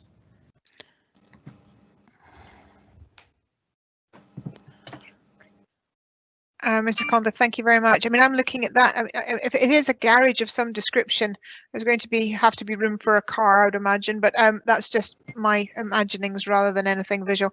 Mrs. Conliffe, can you answer the question? Yeah, I don't have the exact dimensions, but there is sufficient room that you would be able to get a car in from the little access, the 2 little gate piers there to the building. There's not much room to the rear of the building where you see the retaining wall to the banking. And the same on the side, but at the front there's a reasonable area of ground there. Okay, thank you. Thank you. That moves us on to Councillor Gray. Your question, please, sir. Thank you, Convener. I've got to say my questions very much revolved around the similar ones to Councillor Williamson. However, I did read in one of the objections that there was, in fact, a human entrance door rather than a car entrance door behind the supposed garage door, which is there at the moment. I'm sorry that no one can confirm that it's there. And is there any aspect of this which would suggest it's intended for a garage as opposed to a house, other than that garage door, which apparently has been put across the front archway? Over to you again, Mrs. Conliffe. Yeah, I mean, the layout of what has been proposed is very clear that it is for a store, workshop, garage. This has obviously not been built in accordance with plans, which is what I said in my presentation, and our enforcement colleagues have been in discussion with the applicant for the site and has made it clear that they would need to reapply to come in with the proposal as it is. Now, what is behind the applicant's view, I don't know, but in terms of the layout, it is certainly nothing that looks anything like it would be for a house. And we have to then take that on face value. Okay, thank you. You did comment already that action would be taken should it be used as a house. Now, let's suppose one day there was a couple in there and 3 young children, even 2 young children, settled into that accommodation rather overnight. What action would in fact be taken? I regard this as a reasonable question in view of what we are looking at. No, I can understand the question. Mrs. Conliffe, I'm happy for the question to go out. I accept the question. I'm not sure quite what planning, because it goes into enforcement, but I'm going to see what Mrs. Conliffe wants to answer the question. Yeah, we would certainly look at anything that, in the same way as if something's not built in accordance with the plans, which is why it was brought to our attention that the building as it is built now is not in accordance with the approved plans. We would then look at it and make an assessment of it as to whether it would be enforcement action that we would be following, or whether it would be another planning application that would come in for a change of use, and we would then be looking to assess that. So we would have to wait until that happened. What I would say on this is that if it was being utilised, it's more likely to be for staff accommodation or guest accommodation, as that is what the whole unit is. It's obviously part of the hotel, and it's not likely to be a permanent residential unit for example, a family. Mr. Smith, you want to come in on that as well, please? Yeah, I just want to sort of make the point that what we have before us is not what is being discussed here. There is no proposal before us for any residential accommodation. That's not what we're considering. Equally, I personally wouldn't want to speculate as to what may or may not happen, and there may be various permutations as to what may or may not happen.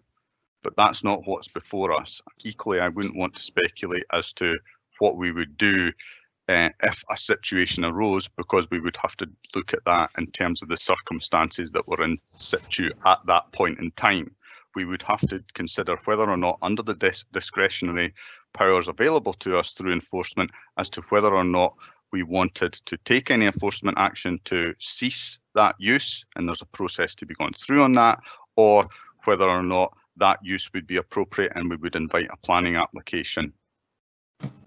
So I wouldn't want to speculate. What we have before us is the proposal for a garage store workshop, and that's really what we need to consider at this point. We would then consider anything else should that eventuality come to bear, but there is no evidence to indicate that that is likely.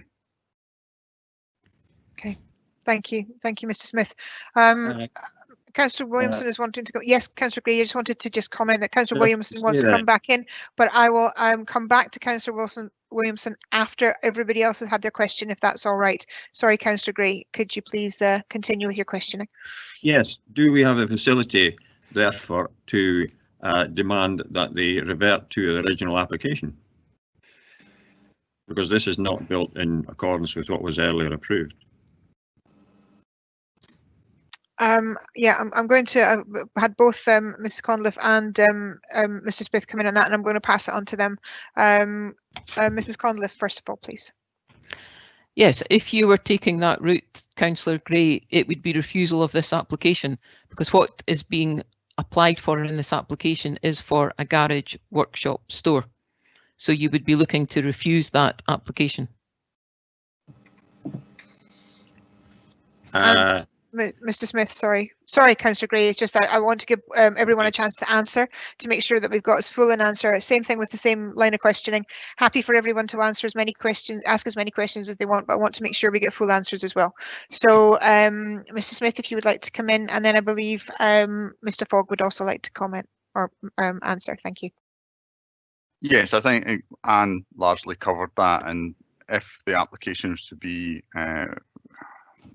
refused, or a motion or amendment is to put forward on that basis, then reasons for refusal of the proposal as it stands as a garage workshop and store would need to be presented.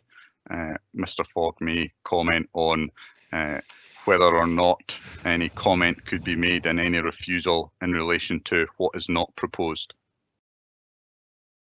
Yeah, that's what I thought. Mr. Fogg, if you would like to come in too, please. Yes, I wasn't actually going to make the comment that Christian has just suggested there. What I was going to say in answer to Councillor Gray was, you have an application before you for a garage workshop and store, and that requires to be judged by this committee on its own merits. You can't refuse it because of what might happen at a later stage, and nor can you refuse it because the applicant hasn't constructed what was consented. That's not a refusal for this application. This application just has to be judged on its own merits, irrespective of the fact that he didn't build it in accordance with the plan. Okay, thank you. Okay, thank you very much. Councillor Anderson, I've noticed that your question has been answered. Sorry, so I'll go to Councillor James. Thanks, convener. Mine's pretty much been answered in effect. But I would like to ask, if we were minded to refuse this application, that wouldn't stop a building from actually being in that position anyway. Am I right in thinking that? Yes, there's already planning permission granted for a building there. It just hasn't been built as per the previous application. So my understanding of it. But Mrs. Conliffe, if you want to come in and correct me if I'm wrong. I'm certainly not going to correct you, convener, but just to echo what the convener has said, yes, there is permission for a building which looks very similar to that. As I said in the presentation, the building that got permission is slightly larger, but it's about 500 mil lower, but it doesn't have the windows or the roof lights, and it has a triple door. So there is permission for a building, and that could continue tomorrow. Thank you. Okay, thank you. So that then brings us back round to Councillor Williamson, as there's no more other questions from councillors. Councillor Williamson, you want to come back in? Do you have an additional question? Yes, I did, convener. Thank you very much for giving me the opportunity to come back in. It was about the comment about the staff accommodation, was that there may not be a requirement for people to move in there as a residential home. There is a requirement, I believe, for additional staff accommodation across the whole of Highland Perthshire. But if this building was to be used as staff accommodation, I take it you would then have to come back in for additional planning permission to conform to converting that into accommodation. Would that be correct? Mrs. Conliffe, could you answer that, please? Yes, that is correct. If it was going to be utilised for anything other than a garage, workshop, store, then it would need a change of use and would need formal planning permission. Thank you. Thank you. Councillors, do we have any further questions? No, there are no more questions. Okay, well, I'm going to move the paper. I'm going to go straight in there and move the paper. I understand that there's always a little bit of nerves that come into play with things like this, because we start to speculate on what we think it's going to be used for. We have sheds dotted all over the place with windows in them because it helps with light, because you're using it as a store, you're using it as a workshop. We have an application in front of us for a workshop, a store and a garage, and that is what they're applying for, and that's what we have to assess. Based on the information that we've got, I see no reason for us not to actually approve this application. I understand that sometimes things get built that might not be the case, but that is purely speculative. We have no evidence and we have no proof other than hearsay and concern that that's what the situation would be. So we are taking the application in front of us, and I see no reason not to recommend approval for this application. So I was wondering if there was anyone happy to second that.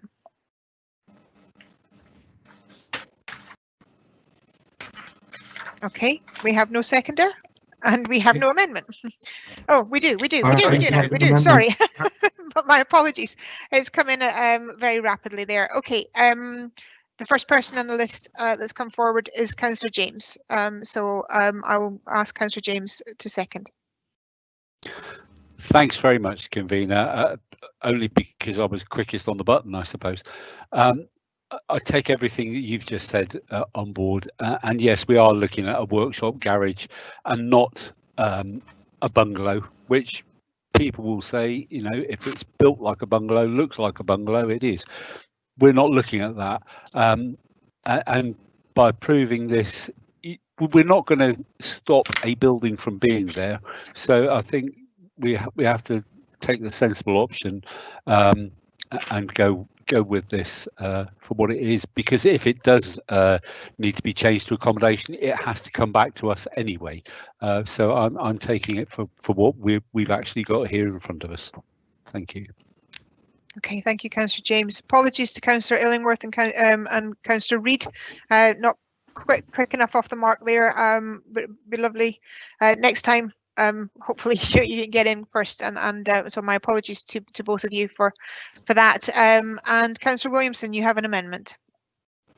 Yes, I would like to propose that we defer a decision on this application until we can do a site visit to have a look at the internal structure of this property to satisfy ourselves that it hasn't been used as accommodation already, but just I would prefer we propose it and do a site visit.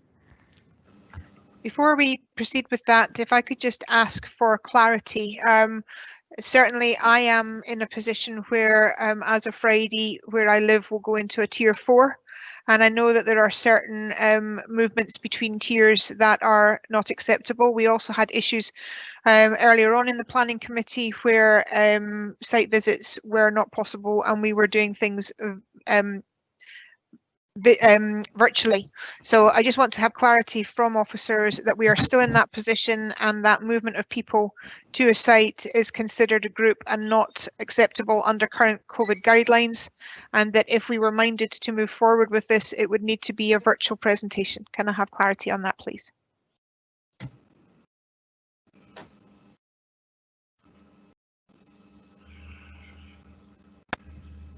I'll come to the point of order shortly, Councillor Anderson. I just would like clarity on where we stand as an authority and where we stand as a committee, and what the current guidelines are and what that does, because it's important, I believe, that the committee know what it is that we're actually looking to do from the amendment.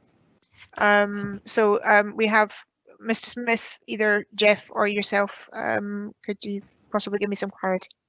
Convener, my advice this morning to the committee would be that we are expected to minimise travel and visits as much as is practicable. It might be going too far to say that no further information can be brought to the committee in the present circumstances. My suggestion, subject to any comments that Christian may have, would be that if it was felt there was an insufficiency of information today and the committee did resolve to defer, the additional information could be sought by the case officer only or a member of the planning service, and because that would be the minimising the level of travel as opposed to needing all 13 members of the committee to attend to get the same information that one person on his or her own could supply in any event, and therefore I feel that would be closer to the guidelines. But it's ultimately for the planning service itself to be satisfied in terms of its duty of care to individual officers, what they can justifiably ask of staff at the moment. Okay, thank you for that. Mr. Smith, please accept, I'm not trying to minimise the amount of information that comes back to the committee. I'm actually trying to make sure that the committee make a decision based on knowing what kind of information will be coming back if we were minded to take that route. Mr. Smith, so do you answer that bit? I wonder if, just before Christian comes in, I wonder if I could make a further comment just as it occurs to me, and that it really goes to the merits, I suppose, of Councillor Williamson's proposed deferral. It might be appropriate for the committee to ask itself collectively how much value there would be in that additional information, because you would still have an application for consent for a garage, store and workshop.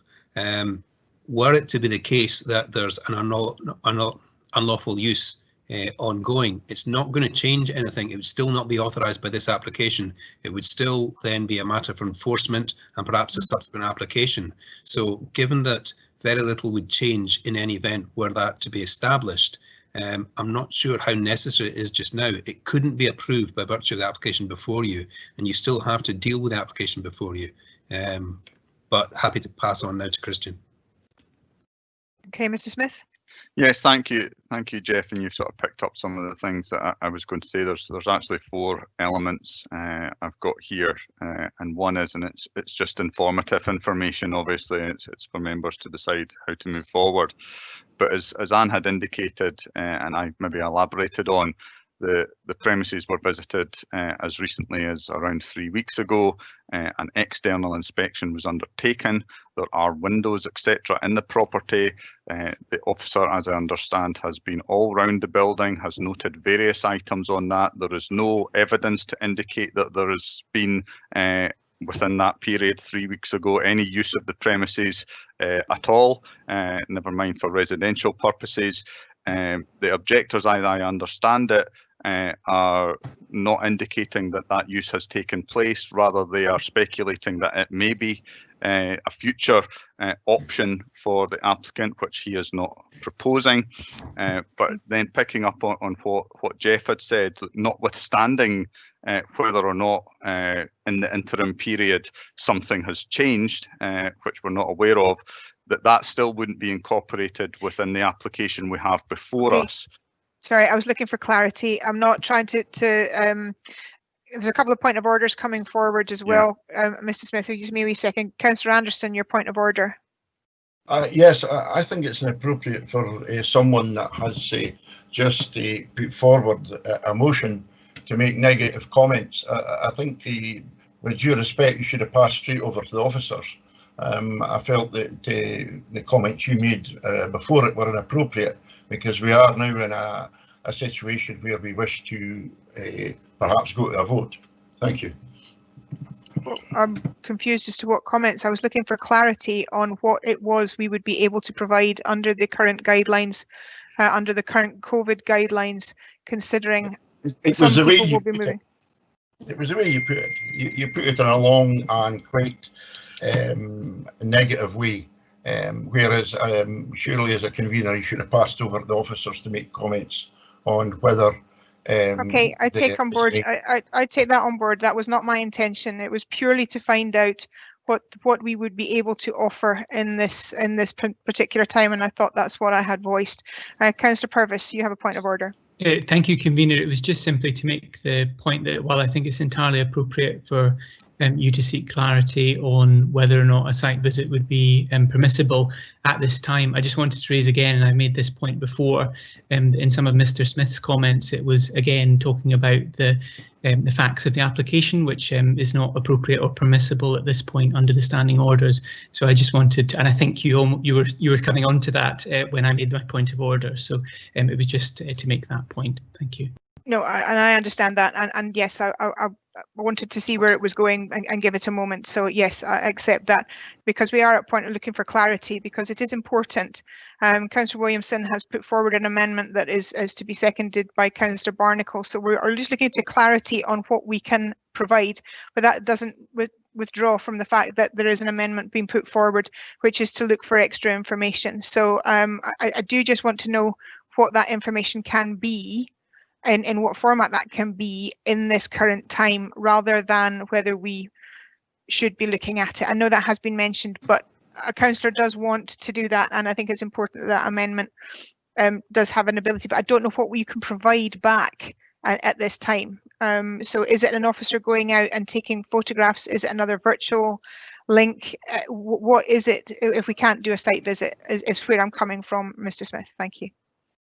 Yes, and my apologies. I was simply trying to help, but if I've overstepped the mark of the standing orders, I sincerely apologise. What my suggestion would be is we would have to look at that. As you know, we have looked at alternative measures in the past. An officer has been out there. We felt that was appropriate at the time, but he did that alone and in arrangement with the owner. We would have to look at the detail as to whether or not a site visit could take place with a number of people, and whether that was appropriate, and report back. Again, it's for members to suggest what they would wish to do, and we can then look at that. Okay, thank you. I then put that back to Councillor Williamson. Obviously, your amendment is to have a site visit. Are you content that where your amendment would take in any form that could meet with the current COVID guidelines to provide that information? Would that be suitable to you? Yes, certainly. I was just about to type. I was wondering if an officer were to go to the premises, whether they could actually just video the thing, and we could just view that video, just do a comprehensive video that the committee could then review. Okay, thank you for the clarity. Now I'm now happier with what it is we're able to provide at this juncture. Okay, that's the amendment. Councillor Barnacle, you wish to second that? Yes, convener. I was actually the spirit of my supporting the amendment was, it was admitted by the planning officers that they haven't actually been inside the building, and I think that would be helpful. So my reason for supporting the amendment to defer for more information is to secure that visit by the planning case officer inside the building. I think that would be helpful. Okay, thank you very much indeed for the amendment and the second. Okay, are there any comments that that councillors want to put forward regarding to enhance the debate? Councillor James. I'm not sure that a video or indeed a visit would make any difference, because we're actually looking at a building. Whether that building has 1 floor, 2 floors, 3, 5, 6, whatever, however many rooms, we're looking at a garage and store workshop. So we can't make assumptions. You know, if we were to see something on a visit, we can't make assumptions as to what it meant. So that's just my thoughts. Okay, Councillor Gray. Thank you, convener. Yes, I regret to say that I don't see that we can gain anything by having a site visit. We've already been told, as I said earlier, by an objector that there was a doorway, an entrance doorway rather than a garage doorway at the front behind that screen. I can't imagine what else is to be gained from entry. And anyway, we are looking at what's before us. We've already had sufficient information from officers to justify going ahead with the application and not make assumptions on what we see that it will not be used for that purpose at this stage. Thank you, Councillor Gray. Do we have any further comments to regarding the debate on this? No, then in that case, I will pass it over to Mr. Fogg and to Mr. Williams to proceed with the roll call and the legal aspect. Thank you. Thank you, convener. The motion is your own, which is to approve the application in accordance with the recommendation in the report of handling, and your motion is seconded by Councillor James.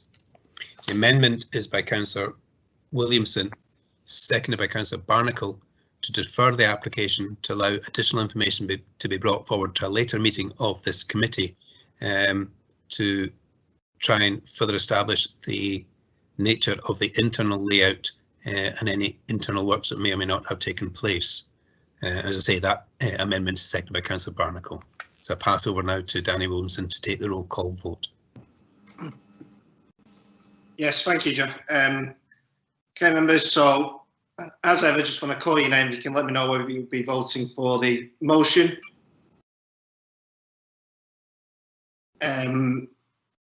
Sorry, I'm just going to stop there. Just had a comment come into the chat, convener, which you may want to have a look at from Councillor Williamson. We are allowed to sum up. The summing up would be for myself as the mover of the motion, and I have pretty much said everything. I to pass that on. I'm happy to accept that this is. We have a motion. We have an amendment. We have an application in front of us.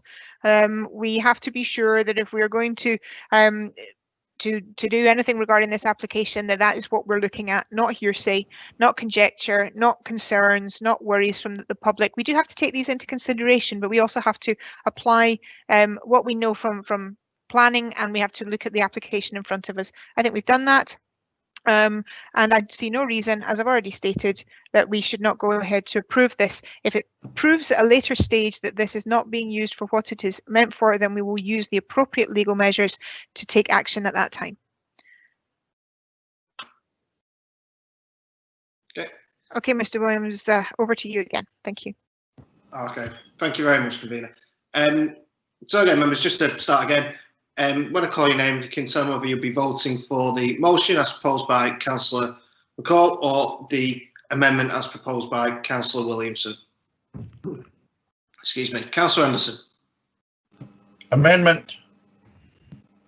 Councillor Barnacle. Amendment. Councillor Brown. Motion. Councillor Gray. Motion. Councillor Illingworth. Motion. Councillor James. Motion. Councillor McCall. Motion. Councillor Purvis. Motion. Councillor Reid. Motion. Councillor Waters. Amendment. Councillor Williamson. Amendments. Thank you. Amendment. Yeah, thank you. And Councillor Wilson. Motion. Okay, everyone. So again, I'd just like to confirm this with Jeff, but I make that 8 votes in favour of the motion and 4 in favour. Jeff, is that what you have? That's what I have, Danny, yes. Okay, thank you. And therefore the motion will carry. Okay, thank you very much indeed. And yes, Councillor Wilson, I know you mentioned it to me up front that you were going to have to leave at 1:45. I very much appreciate you hanging on for a little bit longer to be able to take part in the vote and to be able to see to the end of that application. So thank you for that, and thank you for your attendance this morning. And I hope everything goes okay with the appointment. Okay. Okay, thank you very much, committee. That brings us on to the next application in front of us, which is application 52. No, that doesn't. That's the next one, 522, which is the alterations extension to form roof terrace and stairs to the Errol pub, the Cross in Errol. And I would like to ask Mrs. Conliffe to speak to the report. Thank you. Thank you, Convener. The proposal involves the formation of an outdoor seating area on the flat-roofed extension of the existing single-storey pub building in the centre of the village of Errol. I will now take members through a short presentation of slides which show both plans and a few photographic images to set the scene for this proposal. This aerial photo shows the site in red, and you can see from that it is located in the centre of the village of Errol. The pub building is located on the square adjacent to the listed cross.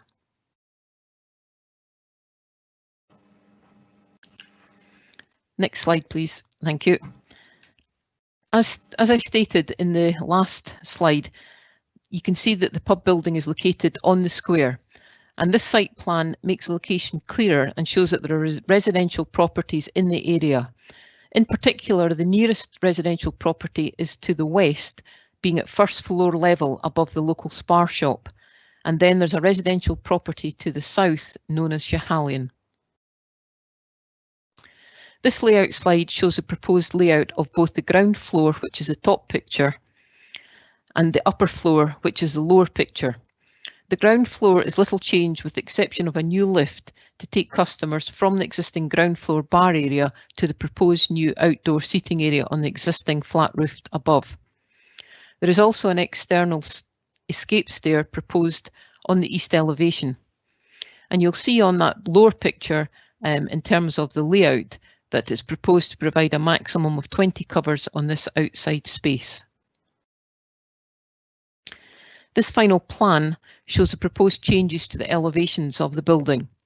The new escape stair will be located on the eastern elevation, and you can see the elevation of also on that one, the proposed 2-metre fence around the roof on that same drawing. We will now move to a few photos which seek to show the context of the surroundings. This first photo shows the frontage of the pub from the square on the western elevation, and the access to the pub is gained from the doorway that you see on the screen there. The flat roofed area is located to the south, which is to the right of the hipped roof area. On this photo, you can also see the nearest residential property on the right-hand side of the screen, located on the first floor above the local Spar shop. This second photo shows the opposite side, so the rear of the property, the eastern elevation, and this is the location for the escape stair that you saw in the elevational drawing. You can see the flat roofed area that is proposed for the outside seating area above that rear door to the pub. And looking further south, beyond the closed area, you can see the second nearest residential property, Schehallien, that I referred to earlier. This final photo is taken from the south, with the residential property of Schehallien behind the camera, and looking back to the position of the last photo that was taken. This shows the whole flat roofed area, and you can see the first floor residential unit to the west. As stated in the report of handling, revised plans were submitted during the course of the application to reduce the area of the proposed development to protect the privacy to and from this property, and in particular the window in the eastern elevation that you see in this photo. This also resulted in the development moving further from the residential property to the south, Schiehallion. That concludes the stills, and we will go back and show the site plan. Thank you, convener. Thank you very much. We have agreed to hear a deputation on this application. So, Mr. Nielsen, hopefully you can hear me. Oh, it's Hello, Mr. Nielsen. Yes, hello. Hello, yes, I can. No, you're fine. I can hear you. Lovely, thank you. Mr. Nielsen. Mr. Nielsen, the process is that I will pass you over now to the vice convener, which is Councillor Braun, and he'll go through the process of how long you've got and all that sort of thing, and then you'll come back to myself and the full committee after the time. So hopefully that's okay, and I'll pass you on to Councillor Braun. Thank you. Thank you, thank you, convener. Mr. Nielsen, I hope you can hear me all right. Yes, I can hear you clear. Okay. As with normal, you'll have 5 minutes to make your deputation to the committee. I will interrupt you at the 4-minute mark, just so that you know you have 1 minute left to go. If you're happy with that, I will start the clock when I next hear you speak. No problem, that's great, thank you. Thank you. Away you go. Good afternoon. Yeah, good afternoon to members of the committee, and thank you for listening to me today. I took over the pub 4 years ago, and I've worked hard, given the community and a friendly, well-managed place to socialise. Whenever there's been a few drinks or coffee in the morning, we get quite a few people coming in during the day for coffees, cyclists, stuff like that. In order to keep the business viable and profitable due to the current circumstances, requirements and social distancing, we actually require additional floor space. Which the only available space I've got is trying to do this roof conversion. We have tried to keep all the materials and scale the proposal sympathetic to the area and neighbourhood, taking on board recommendations from the pre-application advice from the planning officer, which is very good. We also are in the process of starting to do lunches and dinners, which this would be a nice area for a summertime lunch. So I believe the hotels will offer something different to local people and visitors, and will give me some much outdoor space with a lift for wheelchair access in the process of getting put in. Well, not in the process, sorry, we will be putting into the process. It's been a difficult during months due to current restrictions, and especially so I do not have currently benefit from outdoor space, as other pubs do. So we've been closed basically since March, and I think I've opened for 5 weeks from July. We're currently closed again, which has got to be done. Anyway, the terraces for my application is successful will only operate until 8 PM. This is stipulated in the plans. The noise levels will be carefully managed by either myself or my staff, as they currently do at the moment. I do not believe there's any noise complaints made to the council since I've been open, or any police activity being called to the pub for noise or rowdiness. The process will be designed to take account of the residential properties that surround it, and screening will help protect the privacy of the neighbours and as well contain noise. I hope you will support my application and be happy to answer any questions you may have. Thank you very much, Alan Nielsen. Thank you, Mr. Nielsen. I'll pass you back to the convener. Over to you. Thank you. Convener. Thank you, Mr. Nielsen, and thank you very much for taking the time to speak to us today. I'm going to open it up to questions from the committee, if you're okay with that. Yeah, that's fine. It's just a bit nerve-wracking, but no, feel free. It's fine. Okay. It shouldn't be any problems, don't worry. So I'll open it up to the committee. So do the committee have any questions for Mr. Nielsen? Councillor Braun, yes. Your question, please. Just unmuting, there we go. Yes, Mr. Nielsen, just a quick question. The comments coming up in some objections was regarding this stairway at the side of the property. My understanding is that would not be the main access to the site. Access to the roof terrace would be through a lift within the property. Through the lift, yes. Yeah. So with that stairway, am I right in saying, will be for emergency exit? Should there be any reason for people to get out of the property very quickly? Is that my understanding? That's correct. That's going to be an emergency stairway only. Right. In that case, would that be sign marked as such a fire exit? Well, I guess it would be, yes, from the rooftop down to ground level. Yeah. Okay. Okay. Thank you very much. That was my question. Thank you. Thank you. Thank you, Councillor Braun. Councillor Anderson? Can you, yeah, I'm not sure if my mic's on muted or not. Okay. No, I can hear you okay. Right, thank you. Yeah, your 2 metre fence, sir. Yes. Have you specifically designed it so it's got acoustic benefits? Or are you just commenting that because you're building a 2 metre fence that will help dampen the sound? Because the way you design it, you can actually be quite effective in keeping noise back. Councillor. No, what we plan on doing is going to be a composite material, and I've suggested to the architect that we do a double skin with like some kind of proofing in the middle. I guess you'd maybe put I don't know, wire glass wool, stuff like that. But that, yeah, we're looking at that for sound effectiveness. Thank you very much for that clarity. Yeah, much appreciated. Thank you. Any further questions from councillors? Doesn't look like it, Mr. Nielsen. It looks like just a couple there. So many thanks indeed for taking the time to speak to the committee today. It's very much appreciated. And thank you very much. We'll proceed with the application. That's great. Thank you very much. Thank you. Bye-bye. Okay, thank you. Thank you very much. Right, so that then brings us on to questions for officers. So could councillors please let me know in the meeting chat if you have any questions for the officers.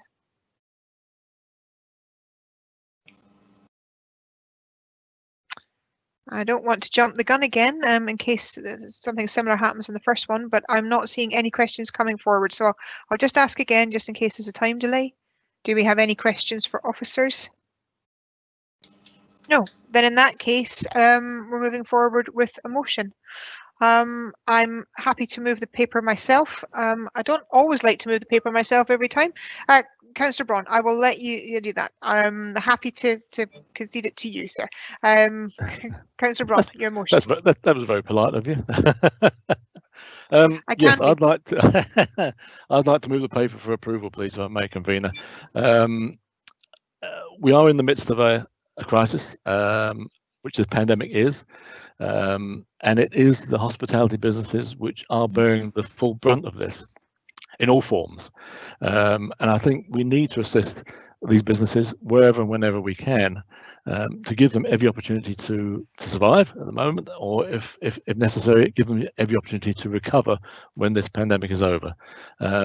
I know and appreciate that there have been some concerns by objectors about this, but many of those concerns I think relate to matters of people being intoxicated, and that's really a licensing or a police matter. So I would like to move the paper for approval. Thank you. Thank you, Councillor Braun. And Councillor Gray, you would like to second? Thank you, convener. Yep, I've got to say, Mr. Nielsen has gone to great lengths to ensure that he can continue to accommodate his clientele.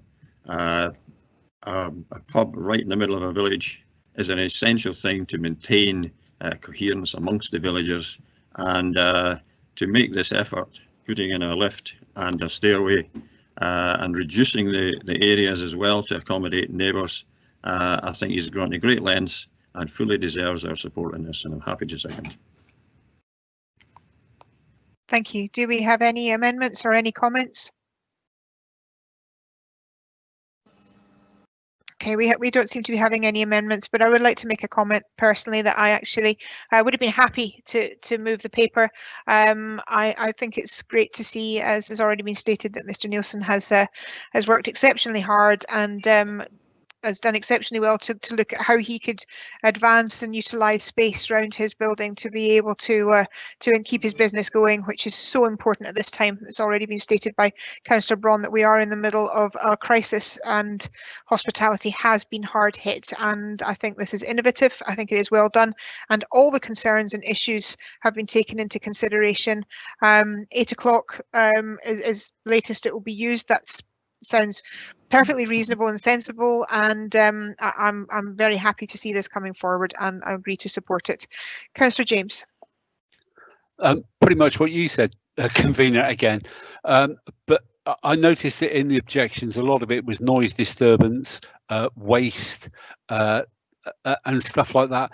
Mr. Nielsen's gone to great lengths to make sure that the noise is reduced. In fact, I think what will happen, it will reduce the noise overall in the area, because smokers, instead of going outside out the front and disturbing everybody out there, will actually probably use this area anyway. And let's not forget, it also will be subject to licensing laws as well. So I think every avenue is covered.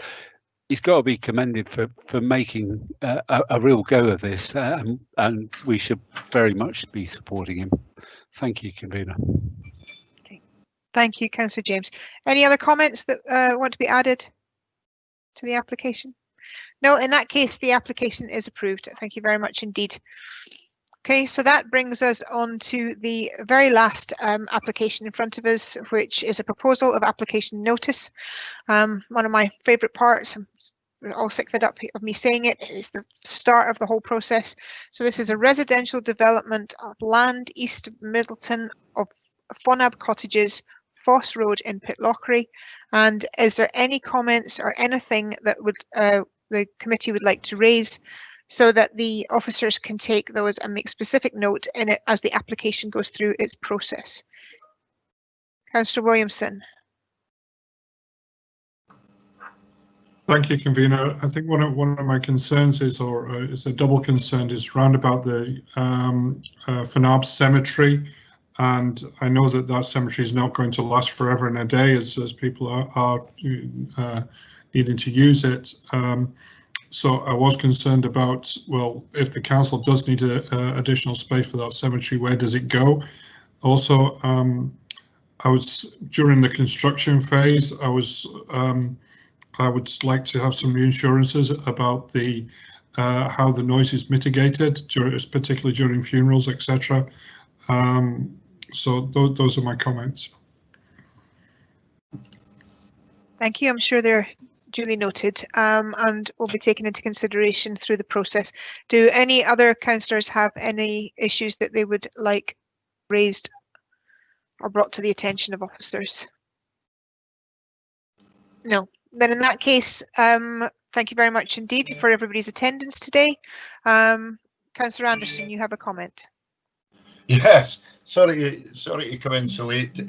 Yeah, my comment is that I don't know if the officers can work this in, but my concerns is that the houses that require built in Pitlochry need to be ones that can be easily afforded by local people and by the local workforce.